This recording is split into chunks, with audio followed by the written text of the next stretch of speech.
Hello my dear students and welcome once again to another video for our class in Programming 2.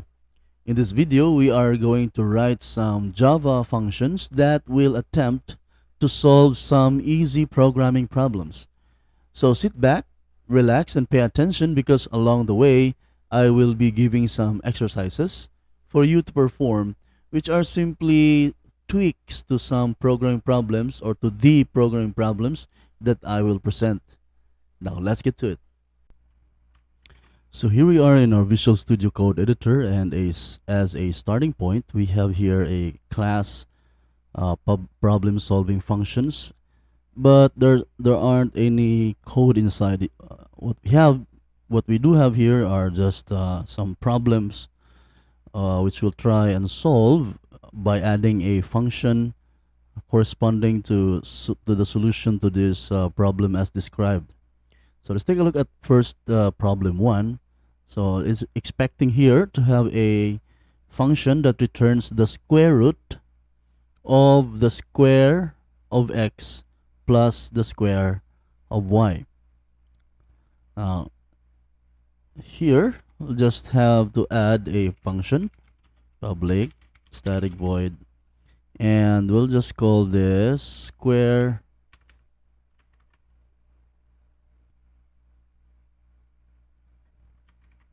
I wonder how should we call this. Let's just call this a math function, or just problem 1, right? Problem 1 here, and based on the specification of this documentation here, it says that there's going to be a parameter x, which is an int, and a parameter y, which is also an int.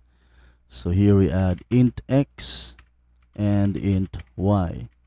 Now this should return a double, so it should not be void.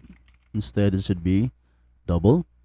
And the function inside is, of course, this specified here, which is we're going to compute for the square root of the square of x plus the square of y. So let's going to have a double value here for our computation, or say result. And here we say math.sqrt, which is the square root of the following. It's going to be the square of x and the square of y plus the square of y. So let's just say you can just do x times x plus y times y, right?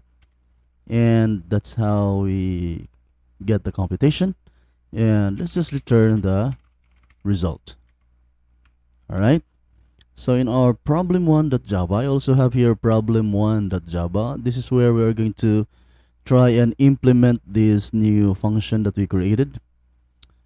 So here, let's have a documentation to describe this program. A program that will compute for the square root of the square of x plus the square of y. All right, so indeed we're gonna import here our scanner. First thing, we are going to instantiate our scanner.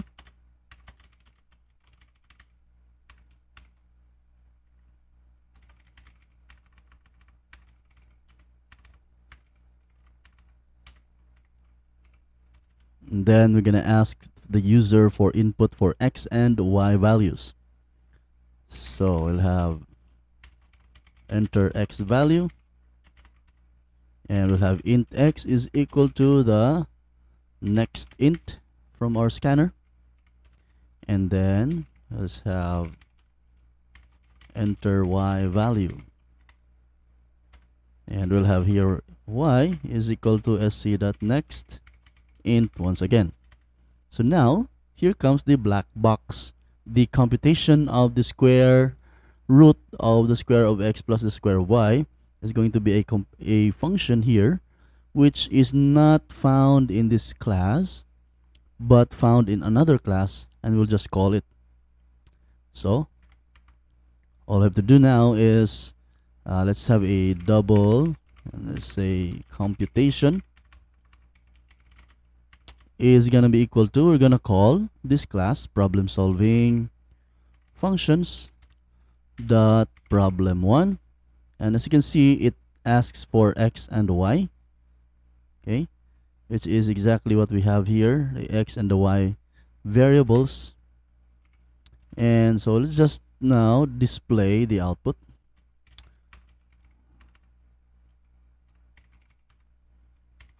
The output is, we'll just add computation. Okay, so let's try and run this program. All right, so it asks for the x value, and let's say 45, and the y value is 22, and the output is 50.08999, and so on. Okay, that is now for our problem number 1.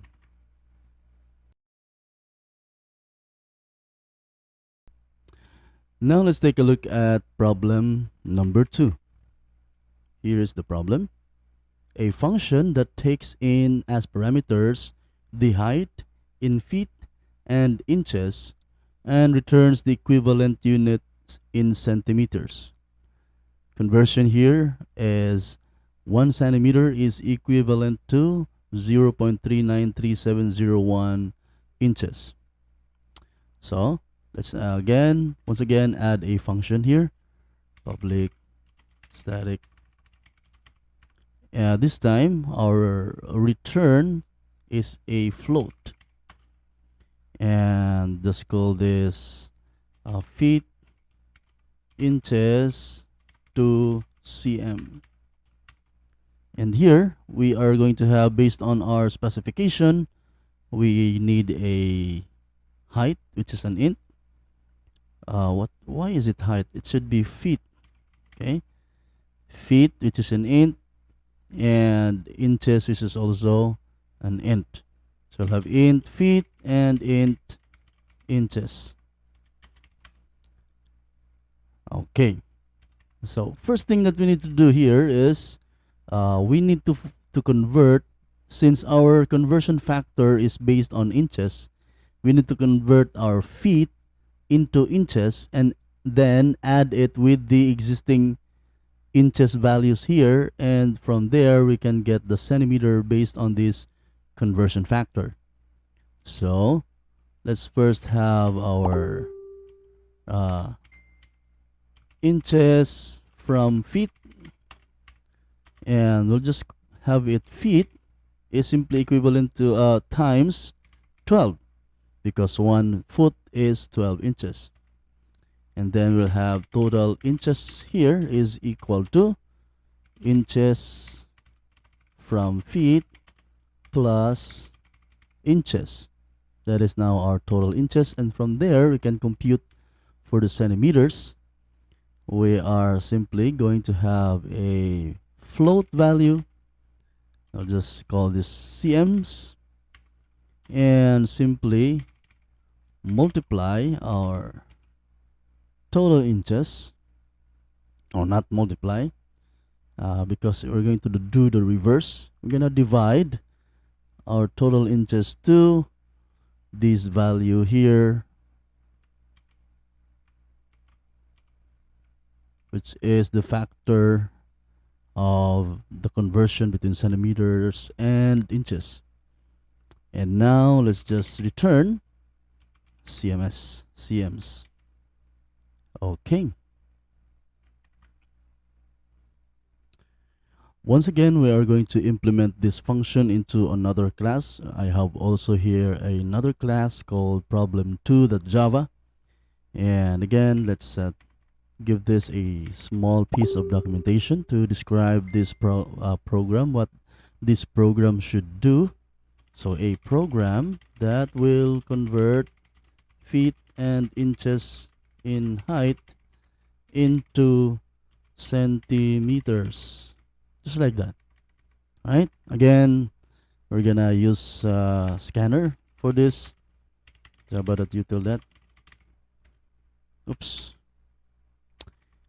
And then we're gonna instantiate our scanner here. So first thing, we're gonna ask the user for an input for height in in feet. So you're gonna say enter height in feet, or just enter height and feet. So here we're gonna have an int for feet, which is equal to the next int. Then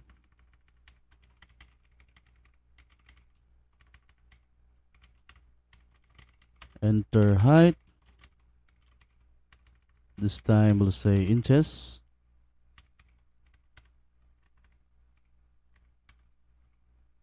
Int inches is equal to sc.next int. And now, once again, we're simply going to call our function coming from the problem solving functions. So I'll have a float cm height is equal to problem solving functions dot, what's the name of that?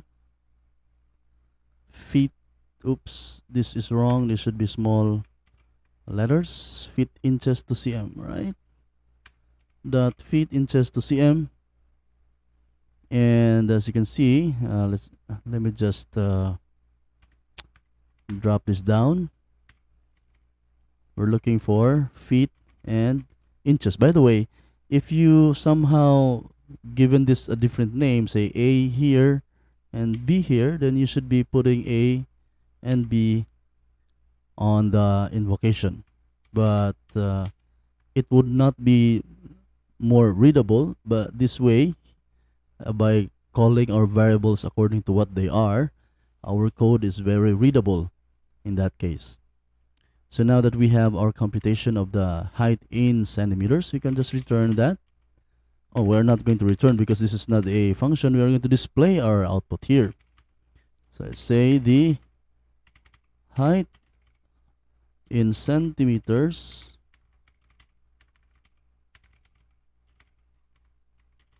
is, and then we pass in cm height. All right, there you go. So let's try and run this program. Okay,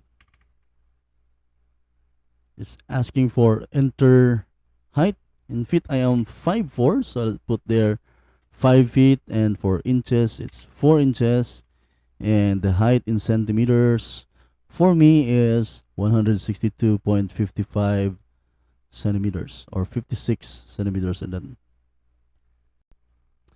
so now let's proceed to problem number 3. Our problem number 3 is not written here in our problem solving functions.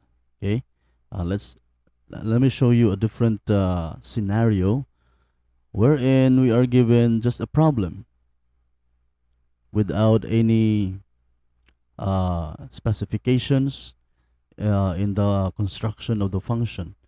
This is really just a program here, problem 3 with the main method. And here's the definition of what this program will do or should do.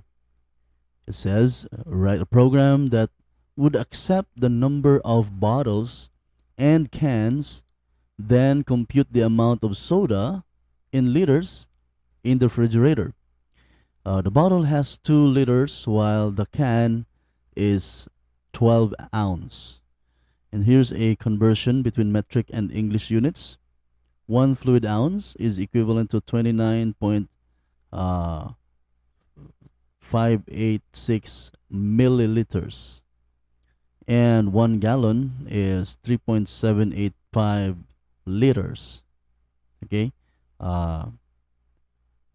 So here in our program, we are supposedly going to have to accept entry for values in terms of bottles and cans. How many bottles you have and how many cans we have in our refrigerator. So we're gonna do import for our data entry. We need to import our scanner and of course instantiate it.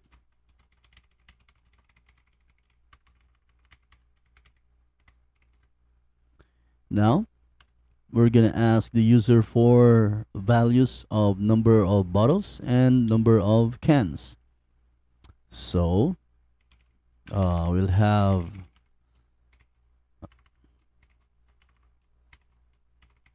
how many bottles, and we'll have here int bottles is equal to sc dot next int. Then we'll have how many cans, and we'll have cans is equal to sc.next int as well. From here, we're going to have to compute for the liters based on the combination of the number of bottles and cans that we have. All right, but we are not going to put the computation here. Instead, we're gonna put it as a function into our problem solving functions class, and that way we have a black box that is going to do this the execution for this problem. So going back to our problem solving functions, we're gonna add here a new function and public static, and this is going to return a float. And how should we call it? Let's call this problem 3. All right, and inside of here again we're gonna have our parameter for bottle and our parameter for can. All right, and also to make our code readable, we're gonna add a documentation. Compute for the volume of soda or liquid in liters.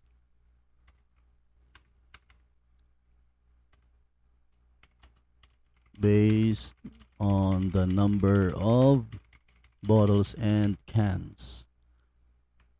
Okay. All right.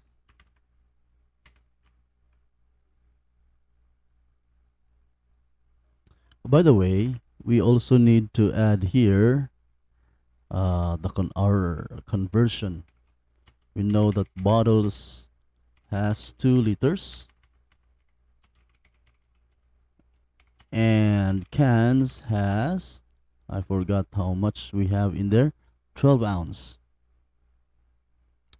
That's 12 ounce, and we need to have a conversion of that ounce into liters. We actually don't have that in our problem, but we do have a milliliter. So 1 ounce is equivalent to 29.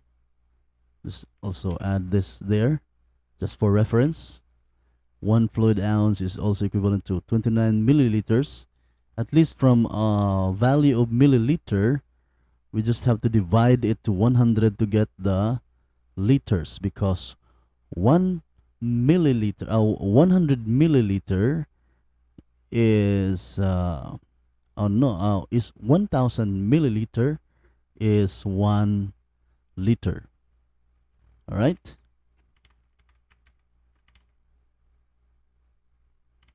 So let's start with our computation.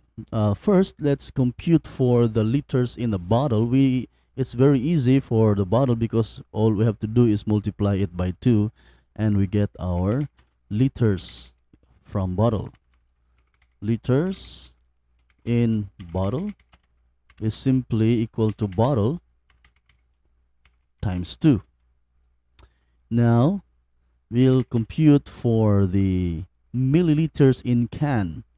So we have ml in can is equivalent to can times, it's going to be 12 because one can is 12 ounce, and from there we get ounce.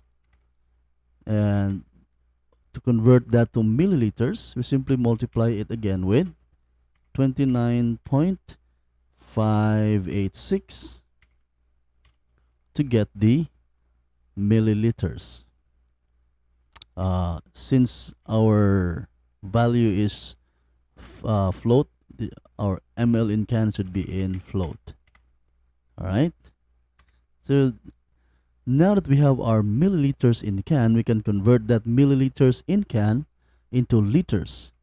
So we'll have float liters in can is equal to ml in can divided by 1000. All right.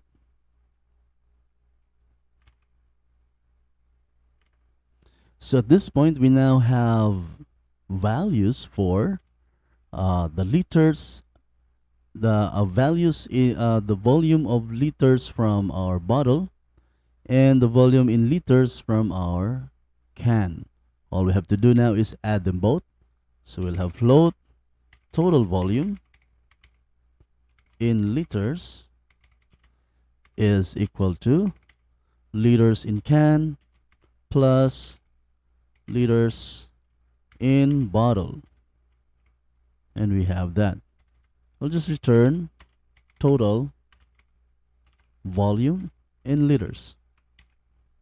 Alright. So now we can proceed going back to our problem number 3.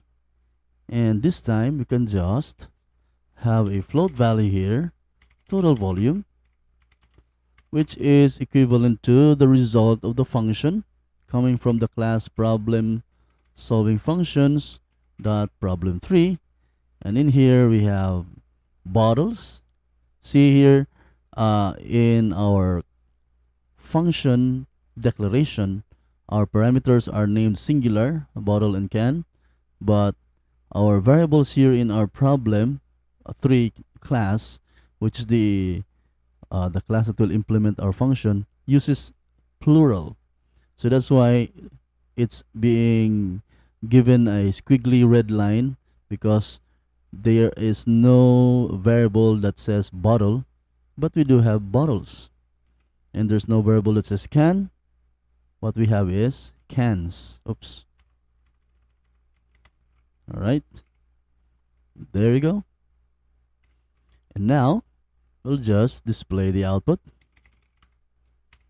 The total volume of soda is, and then we pass in total volume. All right. So now let's try and run this program. There you go.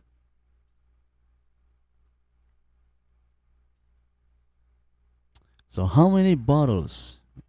We're gonna have, we have 4 bottles and say 9 cans, and so the total of soda is 11.195288 liters. We should add the unit at the end here to be more informative. Liters. Like so. Let's run again. Say, for example, we have 3 bottles and 12 cans, and our soda is a total of 10.2 liters. All right, so now for your self-testing exercise, I'd like you to write your own program. This is which is very similar to the programs that I demonstrated earlier, this time with a little bit of a tweak. You see, problem 1 was just a functional implementation of the mathematical formula as shown here, the square root of the sum of x squared and y squared. Now I want you to try and write your own function that is going to implement the mathematical formula, the square root of x squared minus y squared all over x squared. Another one that I'd like you to perform is a tweak to problem number 3. I want you to create another implementation of a Java function that will solve the programming problem described in problem 3. But this time, instead of having liters as the output or the unit of measurement of the output, I want you to use gallon instead. Alright, good luck for your self-testing exercise and also for your upcoming programming assignments. Alright, that would be it for this video, my dear students. I hope you have learned something here, and I hope to see you again in our next session. Thank you so much for watching.